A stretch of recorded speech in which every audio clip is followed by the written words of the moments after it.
Buenos días a todos y gracias por estar aquí hoy en este nuevo ciclo de conferencia del Seminario General del CEMAC, que hemos titulado Seminario Multidisciplinario de Modelación Matemática y Computacional.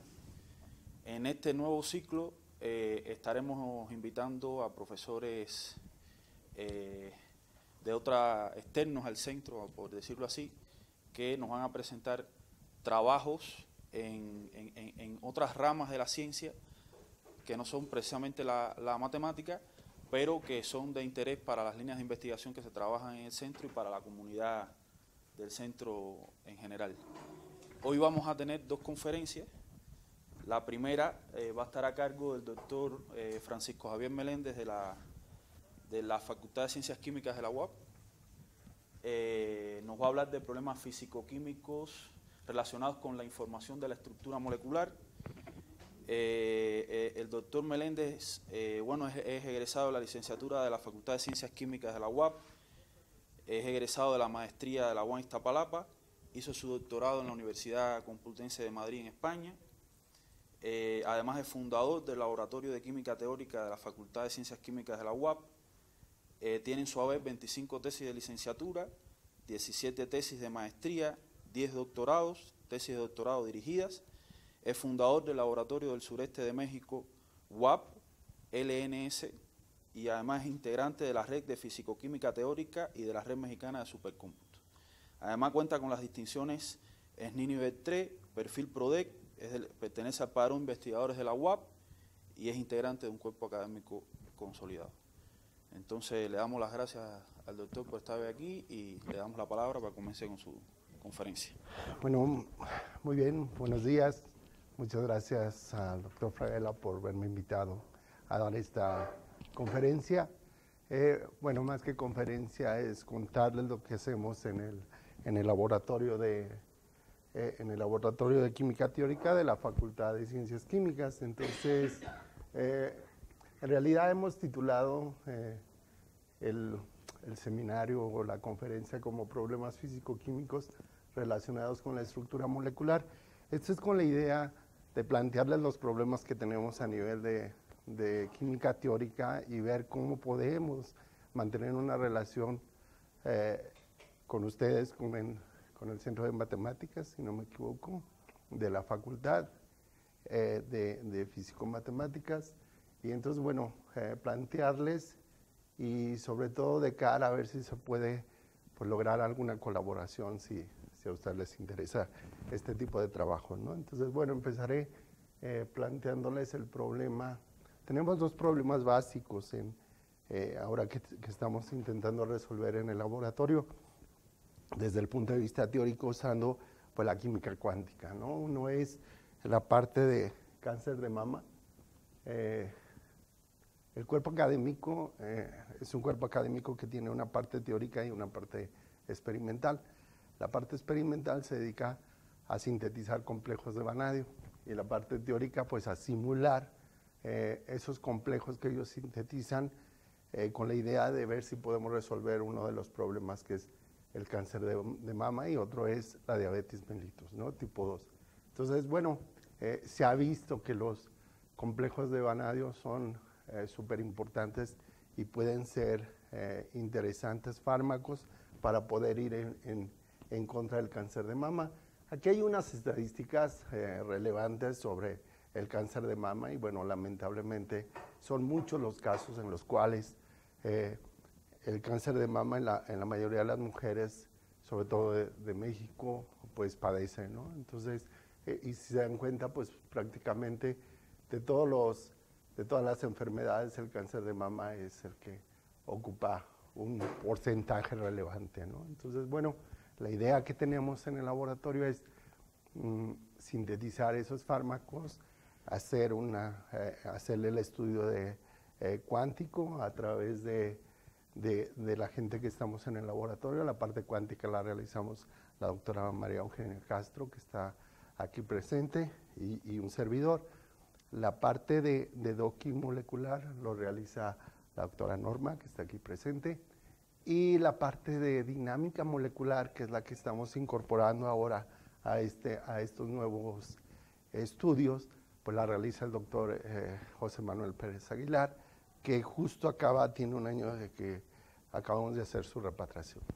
Entonces, bueno, con estas estadísticas, pues la idea es cómo poder ayudar a combatir este tipo de enfermedad. Entonces, bueno, pues normalmente les cuento un poquito los antecedentes que se tienen sobre estas enfermedades y cuál es la importancia desde el punto de vista experimental que la gente ha trabajado, ¿no?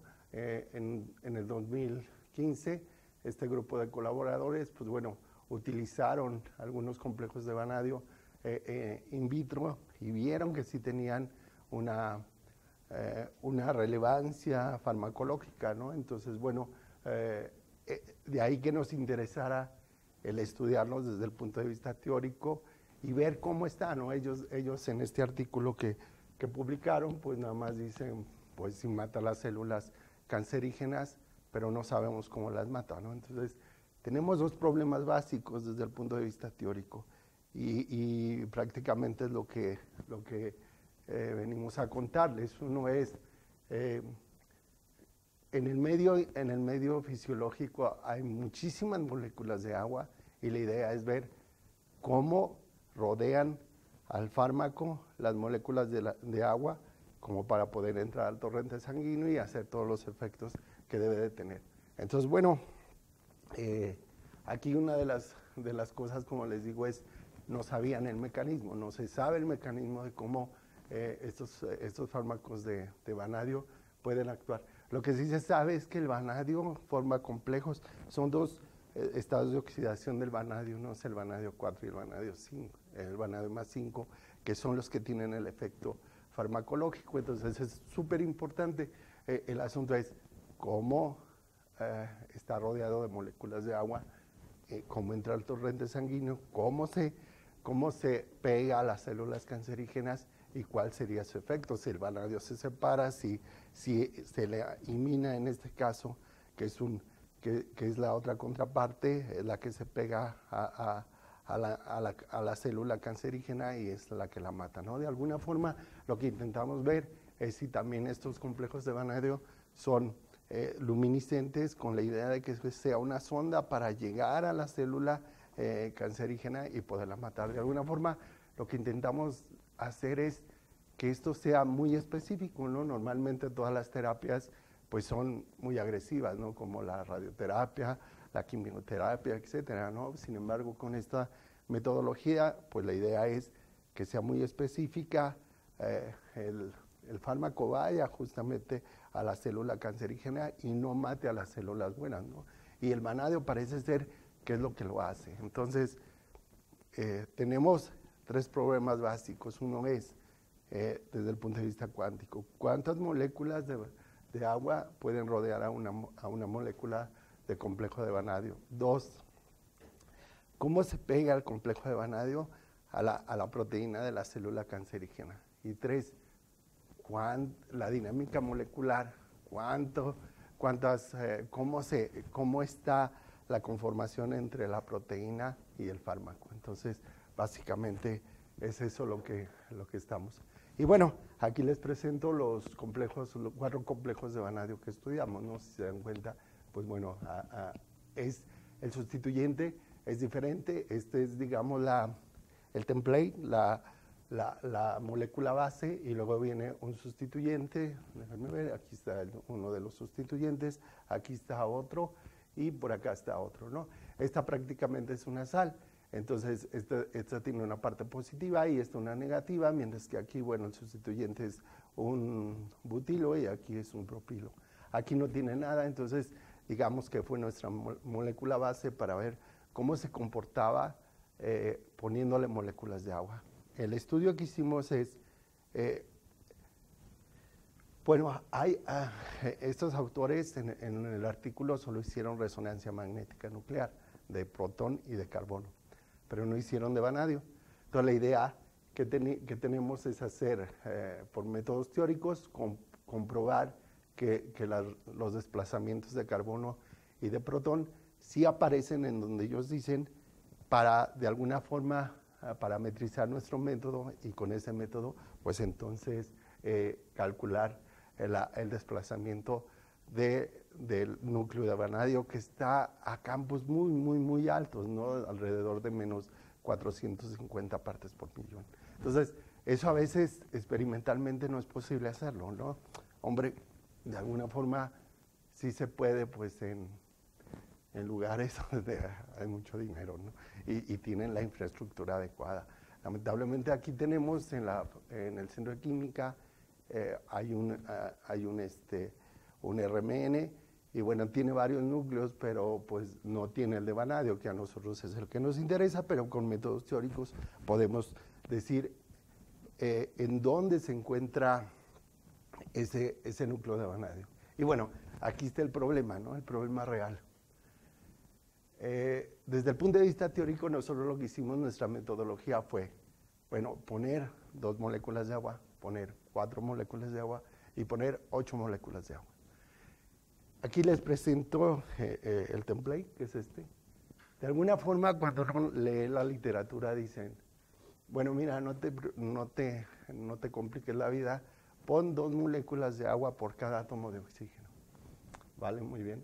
Pues entonces tengo 1, 2, 3, 4 átomos de oxígeno por 2, 8, ¿no? Ajá. ¿Y por qué? Y si tengo nitrógeno y también un cloro, ¿cuántas debo de poner? Y si no tuviera oxígenos, ¿cuántas debo de poner?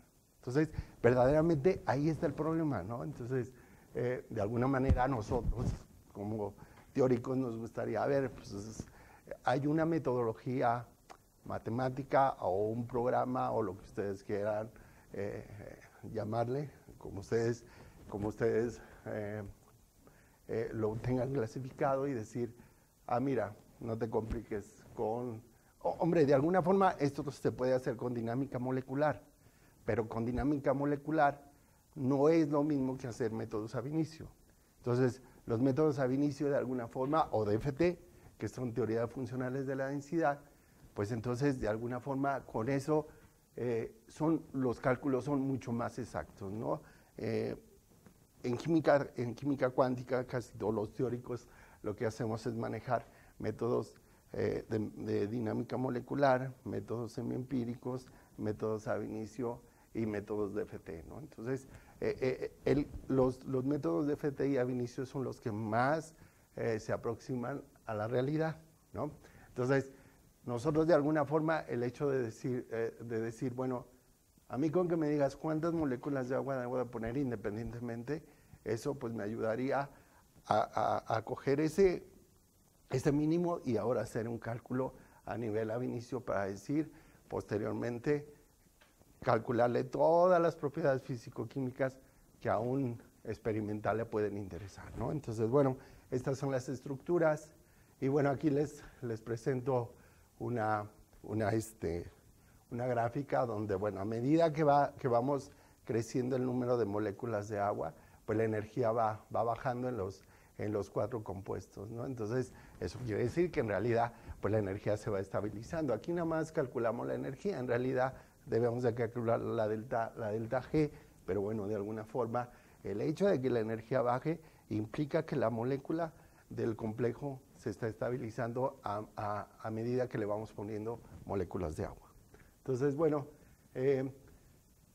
una vez que ya tenemos la energía estabilizada, como ven aquí, estos son diferentes conjuntos de base que usamos para hacer los cálculos tanto de la energía como de la resonancia magnética nuclear de protón, de carbono y de vanadio, ¿no? Entonces, bueno, cuando uno utiliza una función base, que es un conjunto de funciones base, es una combinación lineal de funciones, uno siempre corta, ¿no? Siempre corta la sumatoria a un número de funciones base. En la realidad eso no debe de pasar. Lo que debe de hacerse es contemplar muchísimas funciones base, ¿no? Computacionalmente, ¿qué significa? Pues que el cálculo va a tardar muchísimo, ¿no? Entonces, y a lo mejor, pues bueno, además hay que formarse en la cola del LNS y esperar a que salga el resultado, ¿no?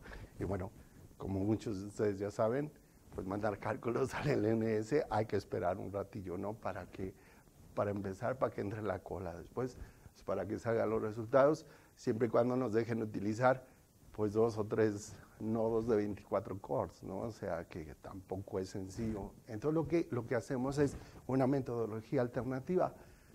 Hacemos los cálculos con diferentes funciones de base, usamos una función para extrapolar de forma exponencial y entonces estimamos las energías usando este método CBS, que lo que hace es, bueno, suponer que con esa función de onda, con esa función se puede decir que ya estamos en el infinito para una función de onda. Y bueno, obviamente las energías se corrigen, ¿no? Y como verán, pues a medida, aquí ya está numéricamente la función. Por un lado, metemos moléculas de agua, y por el otro, subimos el número de funciones base. Eso de alguna forma lo que hace es estabilizar a nuestro complejo y decir, bueno, obviamente, si metemos más moléculas de agua, pues la idea es todavía estabilizar más, ¿no? Les digo, esto se puede usar dinámica molecular, pero cuando hagamos el estudio espectroscópico IR, Raman, RMN, pues no va a ser los mismos resultados que cuando se hacen desde el punto de vista de química cuántica, ¿no? O utilizando la metodología de química cuántica. Aquí están también otro de los complejos. Entonces, en todos fue la misma tendencia, usamos lo mismo. Y aquí calculamos la energía de solvatación. Entonces, más que comprobado, ¿no? La energía de solvatación usando esta ecuación, que es una diferencia entre la delta G, la energía libre con las moléculas del agua menos la energía libre en fase gas, pues bueno, logramos calcular la delta G de solvatación y de esa manera ver cuál de los complejos y cuántas moléculas de agua pues se pueden usar para poder estabilizar. Insisto, la idea es obtener una metodología adecuada que independientemente del número de átomos que tenga la molécula, agreguemos una cantidad de agua adecuada, ¿no? Déjenme contarles que existen metodologías, por ejemplo, basadas en simulating annealing, en el cual pues uno pone las moléculas de agua y las moléculas de agua por simulating annealing o alguna otra metodología de estocástica, pues van y generan una conformación. Esa conformación lo que hacemos es agarrarla y hacerle el cálculo.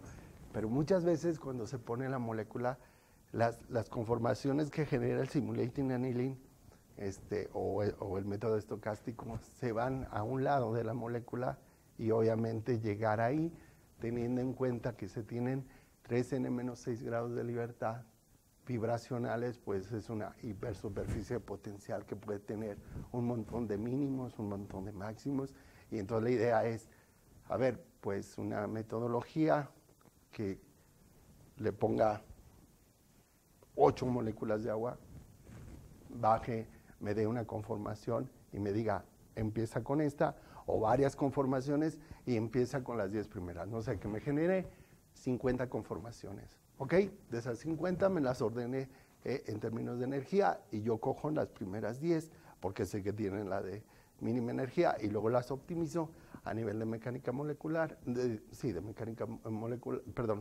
de química cuántica o de física cuántica, y entonces obtengo las propiedades espectroscópicas de una manera más exacta que usando otras metodologías como semiempíricos o dinámica molecular.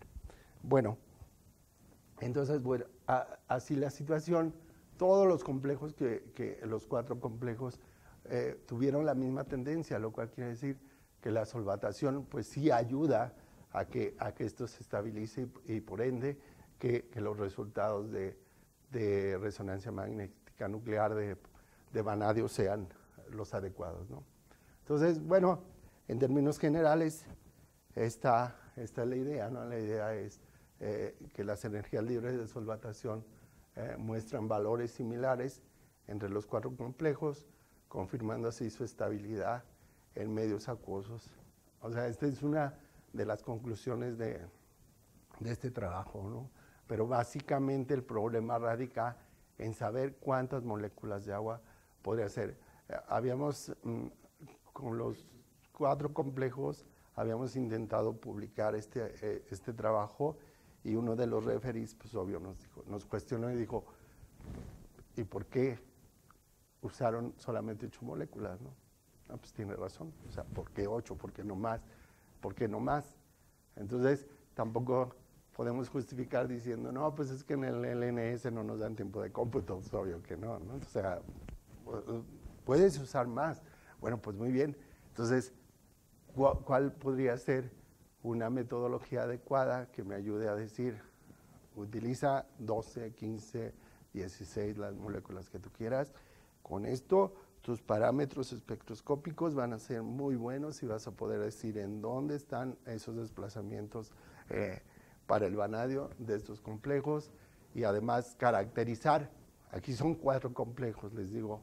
La idea es usar complejos de la parte experimental, del grupo de experimental, para poder hacer este tipo de cálculos, ¿no?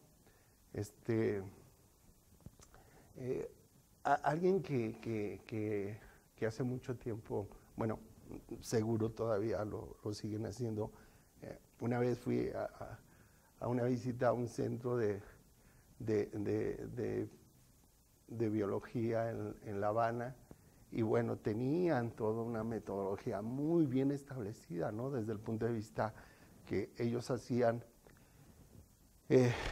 sintetizaban los complejos, después lo hacían un cálculo a nivel molecular, después hacían un docking y un QSAR para ver su actividad biológica, y finalmente lo probaban en ratas y posteriormente pacientes, ¿no? Entonces tenían todo un protocolo muy bien establecido. Verdaderamente les estoy hablando de hace más de 10 años, por lo tanto pues ya no he vuelto a visitar La Habana. Entonces no sé creo que el colega con el que interaccionábamos, sobre todo la parte experimental, el doctor Enrique González Vergara, él era el que tenía mucha relación con ellos.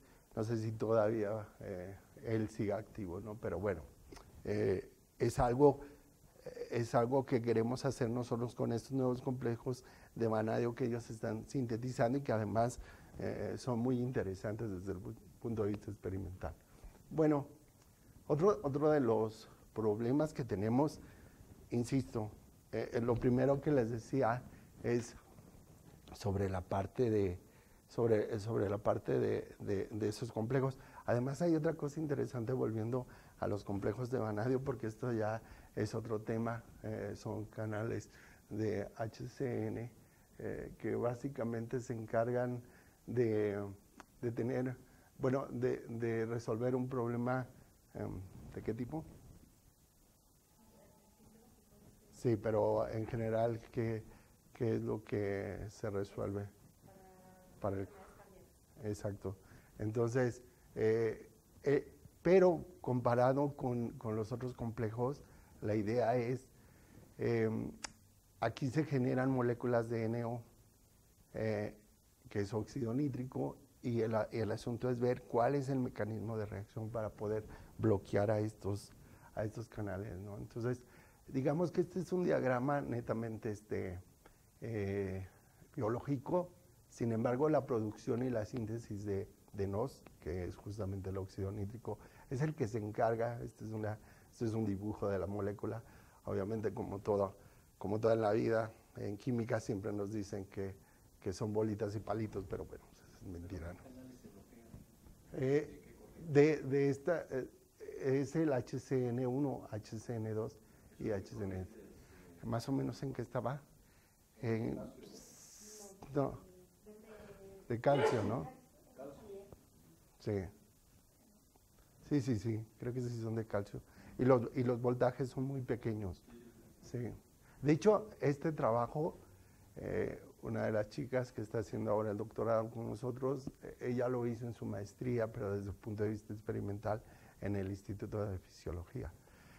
Descubrieron que, bueno, más que nada, encontraron que hay algunos medicamentos que sí pueden, que sí logran bloquear a estos canales, pero no saben el mecanismo. Entonces, por eso, bueno, pues la idea era que después de que hizo la parte experimental en la maestría, hacer la parte teórica, ¿no? Entonces, justo aquí en esta parte es lo que estamos trabajando, cómo se logra establecer o cómo se genera el NO, ¿no? A partir de algunos complejos que entran aquí al canal, separan el NO y es el responsable, ¿no? Entonces lo que estamos haciendo es intentar describir el mecanismo de producción del NO. Entonces, estos son los donadores de NO, hay diferentes tipos. Normalmente se han estudiado a través de diferentes autores la producción de donadores, ¿no? Hay de este tipo, hidroxilaminas, hay de este tipo, hay hidroxiureas, hay nonatos, que estos son los que nos interesan. Este tipo de compuestos son los que estamos trabajando, ¿no? Estamos intentando describir el tipo de generación de NO. Entonces, bueno, las características básicas, pues bueno, es quiénes los han sintetizado y en dónde los han sintetizado y ver cómo se producen este tipo de NO. Aquí está el mecanismo de una manera muy general. Entonces se tiene una sal, en un medio ácido se genera dos conformaciones de este tipo, dos estructuras que están en equilibrio y posteriormente al final, después de este mecanismo, se genera el NO. Entonces, la idea que tenemos es, bueno, cómo se genera el NO y cuál es el mecanismo. Holley y colaboradores en 1995 propusieron este mecanismo. Otra vez, el problema es, debido a que este es un zwitterion, aquí está, este zwitterion, el problema es de un zwitterion es que no es muy estable. Entonces, y sobre todo en fase gas es muy difícil estabilizarlo. Sin embargo, en disolución sí, en disolución no hay ningún problema, ¿no? Entonces, bueno, de alguna manera aquí se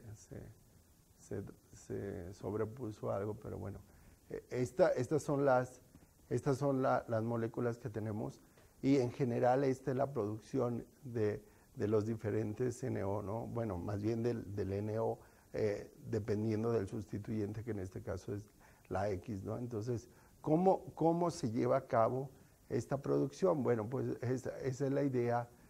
Hay algunos tautómeros. Lo primero que empezamos por estudiar es los tautómeros, ver cómo se están produciendo. El problema radica en la fase gas.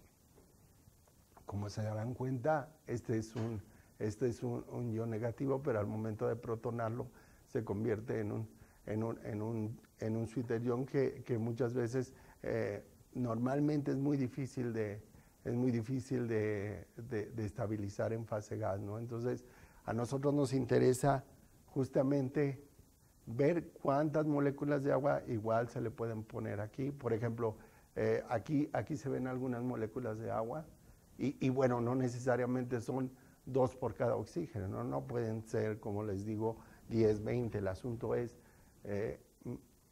establecer una metodología que independientemente del número de átomos pueda decirme, tú tienes para esta molécula, tú tienes 10 o 20 estructuras estables, de ahí parte de esas 10 y haz un cálculo de DFT o ab initio y establece tus estructuras y tus propiedades espectroscópicas, ¿no? Que eso es lo que le interesa a los experimentales. Por ejemplo, para este tautómero, pues es diferente la estructura, este es otro tautómero y así aquí se generan diferentes tautómeros que al final El tautómero 5 es el responsable de, a través de este enlace se rompe este enlace y entonces se genera 2 moléculas de NO. Entonces, el asunto que estamos estudiando aquí es cuál sería el mecanismo. Aquí les presento un poco la metodología muy rápido, no sé, se movió un poco. Bueno, creo que es a veces es por la, sí, la versión es diferente, ¿no? Y muchas veces suele pasar. Pues bueno, aquí esta es la metodología, otra vez es calcular la delta G para ver la estabilidad, ¿no? Entonces, y la delta G de solvatación que tenemos por aquí, esta delta G de solvatación o de hidratación para ver cómo está, qué tan estable son las moléculas, ¿no? Los resultados que obtuvimos, aquí usamos un método llamado B3LIP, que es un funcional basado en teoría de funcionales de la densidad, y una base que es una base doble Z polarizada y con funciones difusas. Eso lo que se intenta siempre es hacer, tratar de describir de forma adecuada todo el entorno atómico, ¿no? A través de esta base. Y aquí usamos un modelo que está basado en simular cómo está rodeado de una esfera simulando como si tuviera muchas moléculas de agua, ¿no? Entonces, bueno, de alguna forma lo que intentamos, sin embargo, este modelo no tiene, digamos que es de solvatación implícita, no tiene moléculas de agua en realidad, sino nada más usando la constante dieléctrica del agua, pues uno puede hacer el cálculo simulando que está rodeada el soluto del solvente, ¿no? Entonces, bueno, pues aquí hay algunos datos interesantes, por ejemplo, el verificar que en realidad la distancia en el tautómero 5, la distancia de este enlace se vuelve más grande como para poder producir entonces el NO. Y bueno, esto es en fase gas, y en disolución todavía se vuelve un poco más, digamos, más característico, ¿no? Entonces, bueno, esa es la idea. Aquí están los 5 tautómeros.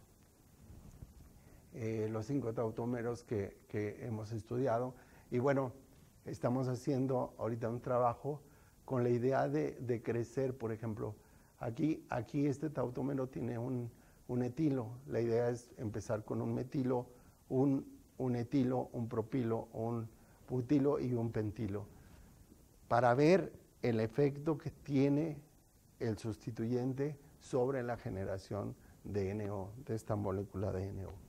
Entonces, pues bueno, y ver si el mecanismo de reacción sigue la misma tendencia con moléculas de agua o sin moléculas de agua. Obviamente, otra vez, en el organismo, pues hay muchísimas moléculas de agua, y la idea es esa, ¿no? La idea es ver cómo poder montar un protocolo que, independientemente del número de átomos, yo pueda usar las moléculas, ¿no?, de agua. Bueno, aquí está nuestro, aquí está el mecanismo que hemos descrito. Verdaderamente, esto es desde el punto de vista teórico.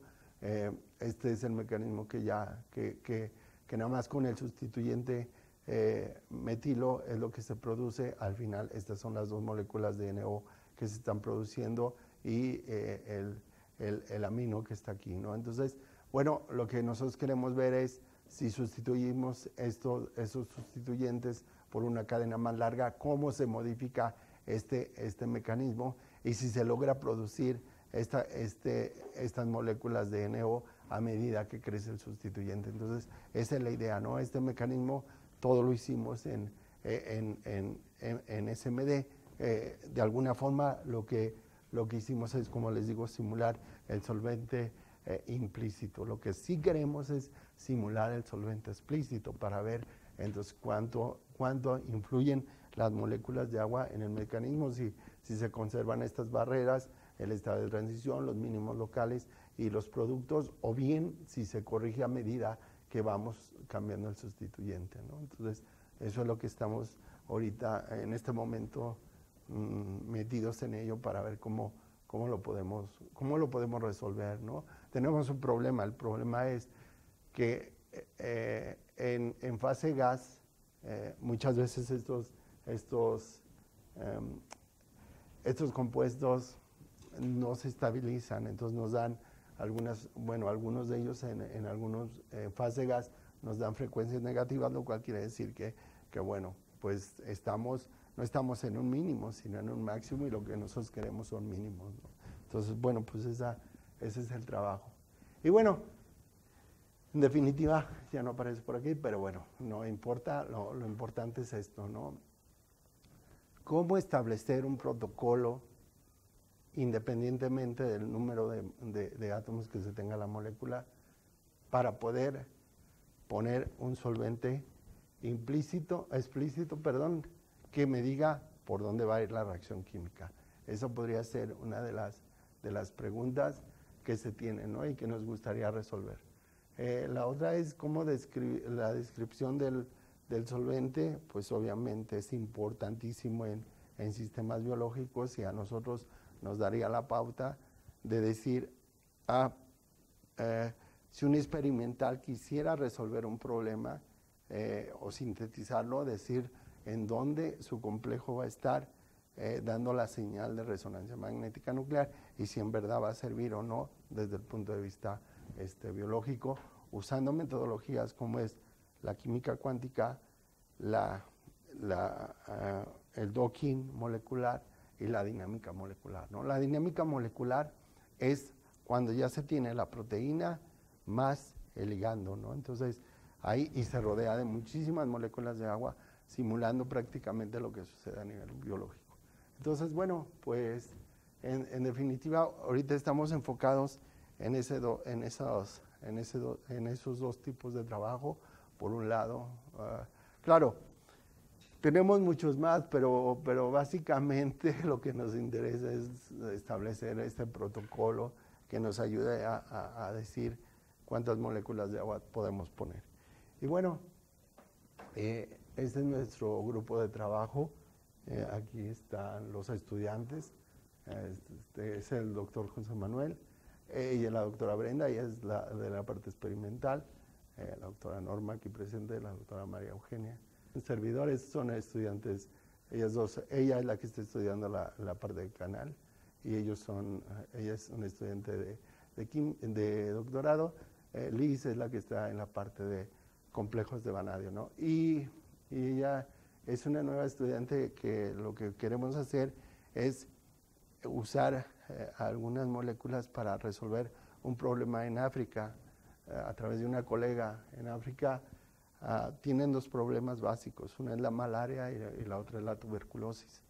Entonces, ella está estudiando desde el punto de vista teórico algunas moléculas que vienen de las plantas originales, porque resulta que los fármacos en África, sobre todo en la África negra, ya no sirven, se han vuelto muy resistentes, y se sabe que de alguna forma algunas plantas locales pueden producir algunos extractos para poder ir en contra de la malaria y poderlo hacer. Entonces, lo que nos pidió es hacer de sus moléculas que tiene toda una batería de moléculas, hacer la parte de química cuántica, de reactividad, y luego hacer el docking, ¿no? Entonces, otra vez, la idea es que ella empiece con ese estudio, y lo importante sería cuántas moléculas de agua para simular nuevamente la parte biológica.